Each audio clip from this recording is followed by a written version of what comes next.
船さ。家を焼かれて俺はここに住んどる。そうか。名前はレイリー。俺はロジャー。この出会いは運命。Et bonjour à tous et à toutes, j'espère que vous allez bien. Aujourd'hui on se retrouve pour une autre vidéo sur le scan 987, donc qui la valeur d'un loyal serviteur, qui est un scan qui était énormément attendu vu les événements qui sont déroulés à la fin. Et, oui. Et on espère que il vous aura fait plaisir comme il nous a fait plaisir à nous. Comment tu vas mon cher Sorotan? Moi je suis... Ce scan il m'a... Wow, il était incroyable ce matin. Je crois qu'il est sorti à 7h, je crois 7h30, un truc comme ça. Comme tous les matins. Je l'ai lu à 8h moi à peu près. Wow, il est magnifique. Là on va essayer de vous proposer une petite review du scan. En mode avec des petites réactions, pourquoi pas, et vous montrer ce qu'on en pense et faire un petit résumé à la fin. C'est ça. Donc, bon, on va pas tarder. Le scan déjà commence par plusieurs cases où on a le flashback de la mort de Oden et de la blessure de Kaido, qui n'est pas présent. Et ensuite, on enchaîne sur Kaido qui tombe dans le vide. Ouais. Ah là là là là là là là là. Quelle image, quelle belle double page. La manière dont il tombe dans le vide, c'est... Mais frérot, regarde-moi ça. Kiku, lui a transpercé la main. Il a transpercé la main. L'homme que rien ne pouvait transpercer. Ça, ils ont réussi à transpercer la bête, frère. C'est un monstre. C'est du n'importe quoi, j'aime trop. Je pense que... Oui. Ah oui, frère. Oui. Mais sûrement qu'ils ont utilisé le Ryo, ouais. Ah oui, je pense que là, le Ryo combiné de tous les fourreaux rouges, c'est justement, ça fait justement le Ryo d'Oden. Ouais, mais de toute façon, je sais pas si tu as vu, par exemple, à la 3e page, directement, Oden, il dit, ouais, non, quasiment, Kaido, il dit, ouais, ma blessure, comment il fait Oden, genre en mode, ça lui fait mal. Oui. Frère, genre, pour te dire que les cicatrices ne s'effacent pas, tu vois. Exactement. Et que c'est comme, par exemple, la cicatrice de Shanks. Peut-être que Luffy, par exemple, à cause de Luffy, il a perdu son bras, mais la cicatrice qui fait le plus mal, c'est la cicatrice dans l'œil de Barbe Noire. Ouais. Et là, la cicatrice de... Pourtant, ça va faire 20 ans, hein, mais sa cicatrice, elle fait autant mal, tu vois. C'est ça. Toujours autant mal. C'est ça. Ça veut dire que vraiment, il y a une blessure qui n'a pas été... Qui n'a pas été refermée. Et qui ne se refermera pas d'ailleurs au passage. Ouais, putain, c'est magnifique. C'est génial. Et donc là, on les voit tomber et Kaido crie de douleur. Ouais. C'est la première fois, je crois, en plus, qu'il crie de douleur. Oui, à ce point, oui. Il crie jamais de base. Si, bah, contre le combat contre Oden, c'est tout. Ouais, voilà. Mais voilà. C'est tout. Sinon, il n'a jamais crié de douleur à ce point. Donc là, il tombe dans le vide. D'ailleurs, on dirait une attaque des nerfs, d'ailleurs, au passage. La page où il tombe dans le vide. Je te jure. On est d'accord. On est d'accord, c'est vrai. Ouais. Et donc là, on a encore une double page. On voit les samouraïs de... Comment il s'appelle, de Yo. Yogoro. De Yo se battre contre les armées de Kaido pour les empêcher d'intervenir dans le combat de Kinemon. Et là, on a Ulti qui fonce sur Yamato, prêt à lui démonter les dents. Et là, coup de boule. Ouais. Coup de boule. D'ailleurs, au passage, j'y ai pensé énormément quand je l'ai vu. Sur Twitter, ça tourne. Sur Twitter, ça tourne, il y a un mème sur ça. Bon, bref. Et donc là, Yamato lui déblatère son discours habituel. Je vais devenir Oden Kozuki. Je suis un bonhomme. C'est un gros con. Qu'est-ce que tu vas faire? Là, elle comprend pas, bien sûr. Et du coup, Yamato se dévoile au grand jour et annonce que elle n'est plus l'allié des forces de Kaido et avec Luffy, et dans le camp de Luffy. Ce qui est un retournement de situation pour l'admettre. Oui. Et ensuite, on a la page suivante. Oula, Big Mom, elle arrive, elle commence à gonfler. Ouais. Avec chapeau de paille, vas-y, relève tes fesses, tu vas gonfler. Nami et Karo arrivent à s'enfuir. Ils ont réussi à s'échapper, je crois. Oui, ils ont réussi à s'échapper contre les âmes de Big Mom. Après, là, on va très vite parce que c'est pas très intéressant, parce que le scan est plus intéressant par la suite. Parce que pour l'instant, c'est qu'un déroulé logique des choses. Donc là, on arrive à la page suivante, et là, oh là là, cette double page. Oh là là là. Mais tu as vu, cette double page. Le fait que Kaido il a du sang sur la lèvre, ça me fait ah ouais, ok. Donc ils l'ont réellement fait mal en fait. Même sur le torse aussi, même sur le torse, hein, il a du sang qui coule sur le torse. Ah oui. Ouais, il a du sang. Ouais. Ah, cette page, elle est magique. Et donc là, Kaido, il fait la connaissance avec tout ce qui s'est passé, donc Pankazar, Dressrosa et Zou. Là, il se rend compte qu'en fait, tout était lié, quoi, que Luffy et les Fourreaux Rouges étaient liés depuis le début. Quoi. Et ça qui est génial, ça qui est génial, tu vois. Et bon, après. Mais le fait que. Oui. Après, pour faire une intervention, le fait que, genre, par exemple, il dit. Genre, par exemple, là, on sait que les Fourreaux Rouges ont une confiance aveugle à l'équipage de Luffy, tu vois. Oui. Et le fait que Kaido, il dise, ouais, mais cependant, ce sont des pirates et ils vous trahiront, tu vois. Et genre, le fait que Kinemon, il soit tellement persuadé qu'ils disent que, ouais, il est l'homme qui se dressera un jour au sommet des mers, tu vois. Le fait que Kinemon, il est autant persuadé que ça montre aussi, comme il avait dit Goji, le fait que, en fait, Kaido, il a toujours connu la cruauté, tu vois, dans l'équipage, avec les Rocks. Et le fait de voir que vraiment, il y a vraiment des pirates bons, comme Luffy, ben, ça lui fait changer. En mode, je pense que peut-être il aura même un développement personnel, Kaido. Kaido, je pense. En mode. Oui. En mode, comment t'expliquer, un développement psychologique plutôt et moral. Après, je pense que oui. Je pense que le personnage de Kaido, déjà, je pense que là, il arrive à son terme, il n'y aura pas de développement, mais je pense que vu qu'on aura son flashback, on en saura plus sur ce qui s'est passé avant. Parce que déjà par rapport à Kaido, par rapport à Bino, par exemple, on sait déjà quasiment tous, à part les événements des Rocks, on sait quand même tout sur ce qui s'est passé dans son passé. Et pour Kaido, on ne sait rien du tout, tu vois.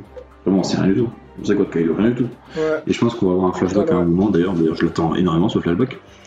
Et je pense que c'est pourquoi il est venu sur Wano, pourquoi il était avec les Rocks, son capitaine Rocks Shebek. Donc ça restera intéressant. Moi, tu sais, j'avais pensé à quoi? Oui. Moi, j'avais pensé à quelque chose en mode. Moi, je pense que vraiment, Kaido, il était vraiment proche de son capitaine. Tu vois? En mode. Moi,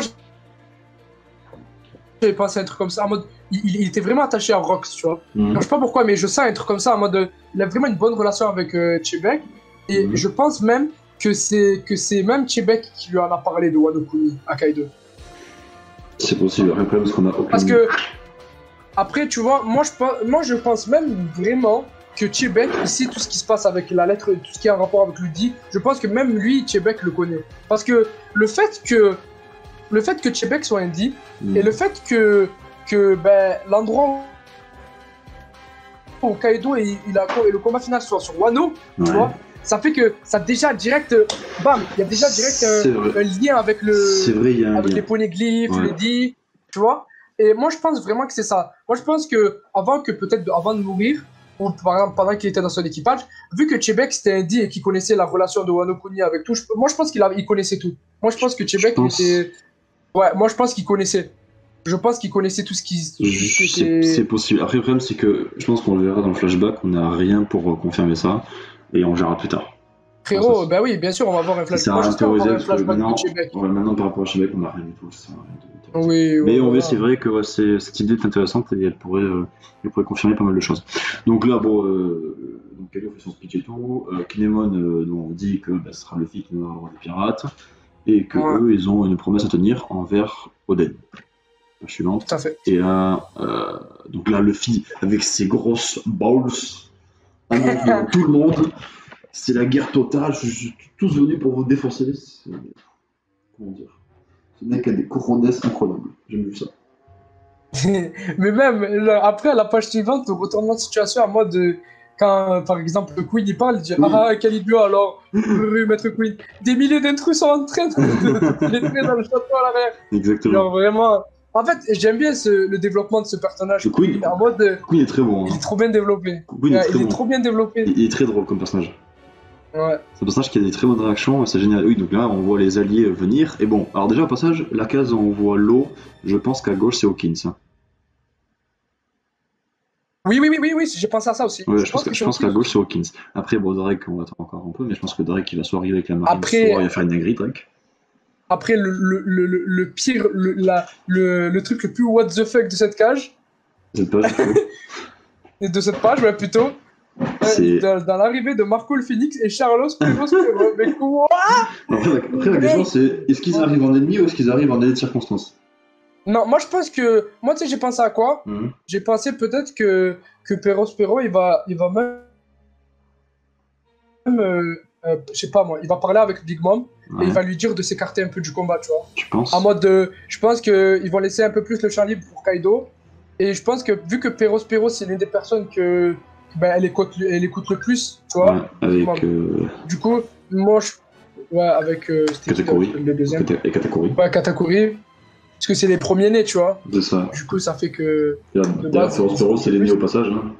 Bah oui, c'est l'aîné, bien sûr. Mais voilà, tu vois, le fait que ben, Perospero et peut-être que Marco ils viennent par là avec Perospero, le fait c'est peut-être il se dit ouais, on va essayer d'éloigner un peu Big Mom sur le Teco pour qu'au moins Kaido il se batte et après ça, après Big Mom elle va se battre, tu vois. Parce que là, le but de Big Mom, c'est pas de. Le but de Big Mom là, c'est pas de se fighter. Parce qu'elle le sait pertinemment qu'ils vont réussir. Qui va tout faire pour réussir, tu vois. Qu'est-ce qu'elle s'en foutrait? Big Mom, son but, c'est justement d'avoir la tête de Luffy et que l'alliance avec Kaido marche. Si l'alliance avec Kaido marche, elle va se focaliser uniquement sur Luffy. Et je pense que d'ailleurs qu'on aura un combat dans pas longtemps entre Luffy, Big Mom et tous les autres. Je pense que là, les combats, bon, on va théoriser un peu, mais ça sert à rien de théoriser longtemps.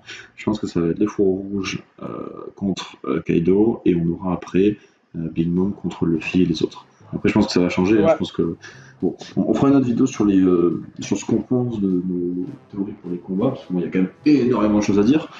Et bon, pour l'instant, on pense que ce sera comme ça et on verra comment ça évolue. Bon. Page suivante. Tonton Kaido, il s'envole et les chers fourreaux rouges s'accrochent à lui pour aller sur le toit. C'est un moment important. C'est vraiment important parce que, bon, déjà sur la fin, en bas à gauche, on voit quand même que King dit merci pour tout à Luffy. Et Luffy qui m'annonce, je vous rejoins plus tard. Moi je t'annonce, ça sent la dinguerie. Hein. Je sens que le King Diamond, il va lui arriver un truc. Hein. Ouais. Et je veux pas, hein, mais j'ai peur. Donc... Ça sent le foreshadowing d'Oda pour dire que voilà, Kinemon il va die. Non, mais clairement, pour moi, Kinemon il passe le premier. Hein, donc j'adore ce perso, hein, mais c'est sûr qu'il va y passer. Ouais, je pense aussi. Donc bon, page suivante. Et là, la meilleure page de WoW. Et la masterclass. Mais frérot, le fait aussi que vraiment Kaido, il soit en forme de dragon et la façon dont il est placé derrière le sol et derrière la lune, ça fait un truc traditionnel. C'est hyper stylé. Ça fait très traditionnel japonais, tu vois. C'est ça. Je trouve. C'est bien fait ça, tu vois. En mode, ça fait vraiment très très traditionnel japonais. Comme les anciens dragons, tu vois. Et ça, c'est bien fait. Ça, Oda, il avait vraiment voulu montrer un esprit de Wano Kuni ancien, du Japon féodal. Et là, c'est vraiment très très bien exécuté. Comme Shenron dans Dragon Ball. Ouais, c'est ça, tout à fait. Après, d'ailleurs, Kaido est une inspiration directe de ça, en forme de dragon. Mais bon, c'est la plus grosse. Et d'ailleurs, pour ça, je tiens à souligner aussi, dans la dernière case en bas, quand Nekomamushi annonce qu'il va se transformer en Sulong.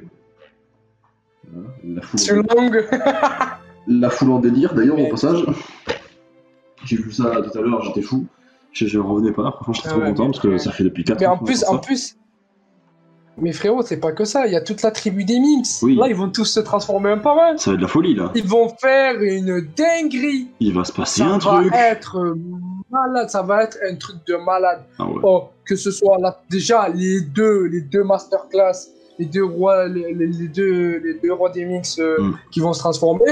Waouh, frère, Inuarashi, Nekomamushi en forme Sulong, ça va être terrible. Ça va être terrible. Ça va être n'importe quoi. Ça va être génial. Ils vont être ultra cheatés. Complètement. Mais frérot, tu t'imagines juste Carotte en forme Sulong, elle nique des darons. Ouais. Alors je te parle même pas de Inuarashi, Nekomamushi. Ils vont être monstrueux. Ah oui, c'est ce que je pense aussi. C'est terrible. D'ailleurs, au passage, la dernière case en bas à gauche, c'est une très bonne référence à Alice au Pays des Merveilles. Le chat. Oui, j'ai pas vu. Ouais. Le chat. C'est le chat d'Alice. J'avais pensé à ça. Alice au Pays des Merveilles, c'est une très bonne référence à ça. Le regard et le sourire, c'est très bien fait de la part d'Oda.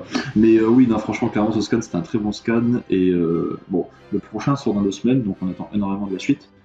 Mais je pense qu'il va se passer quelque chose d'incroyable au scan suivant. Ouais, je pense aussi. Qu'est-ce que je dirais plus? Oui, aussi, c'est quelque chose qui est important, qui revient sur les forums de la volonté du 10 de dernier temps. quand est-ce que cet acte, l'acte 3, va s'arrêter? C'est la grande question. Alors ça c'est l'acte 2 ou c'est l'acte 3? Je sais plus. Je crois que c'est l'acte 2 celui-là, non? Je suis vraiment pas sûr, frère. Je crois qu'on n'a pas commencé l'acte 3. On va le commencer, je crois. Ah, ok, donc ça c'est l'acte 2. Ouais, donc ça c'est l'acte 2. Je pense que l'acte 2 il va se terminer soit au scan prochain, soit au scan d'après, après qu'on ait vu les Ming se transformer.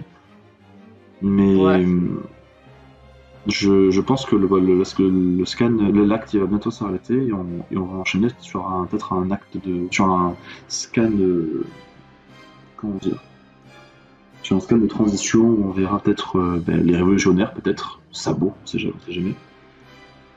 Comme ils avaient fait entre l'acte 1 et l'acte 2. Ce qui serait quand même génial, parce que je pense qu'il fait ça justement parce que Wano est un pays qui est ostracisé et qui justement ne profite pas du journal et des renseignements à l'étranger.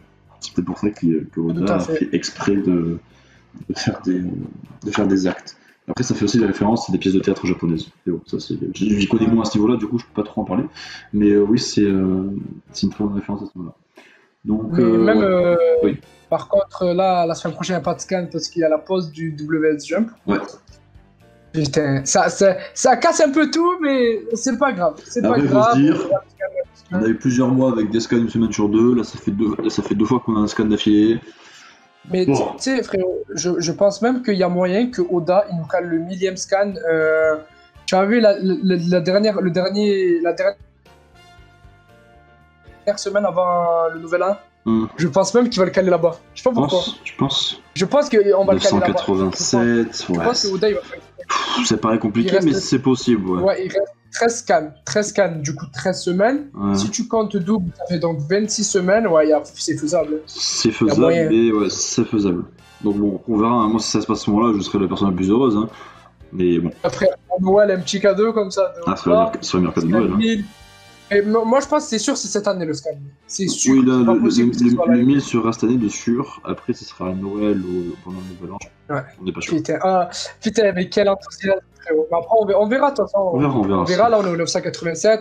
Ça se passe bien, d'ailleurs, au passage. Ouais. Tout se passe comme prévu sur Wano Kuni. Et voilà. Moi, je te dis. Ça va le faire, l'équipe. Ouais. Moi, je vous dis, rendez-vous sur le vieux port de Wano. Et on vous fait. J'espère que cette vidéo d'ailleurs vous aura plu, parce que bon, ça nous a fait quand même très plaisir de la faire. On la tourne après la 285-286 qu'on a fait tout à l'heure. J'espère qu'elle vous aura plu et on vous dit à la prochaine, dans 2 semaines ou peut-être avant, pour justement un nouveau scan et une nouvelle review de scan One Piece. Bonne fin d'après-midi à tous et peace.